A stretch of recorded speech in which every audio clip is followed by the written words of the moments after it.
حلا خشخش والطعم دمار. شعرية باكستانية نكسرها، اطاوع على النار، اضيف الشعرية واقعد اقلب بيها لحد ما يصير لونها جوزي. بس صار لونها جوزي ايش كلش كافي. كريم شانتيه ظرفين،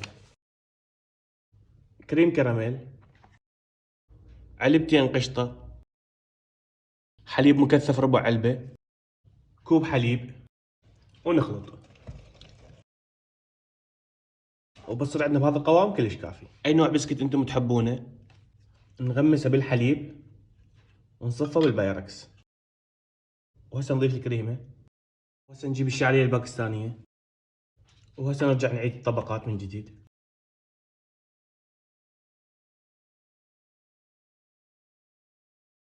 ونحطها بالثلاجة لمدة ساعتين.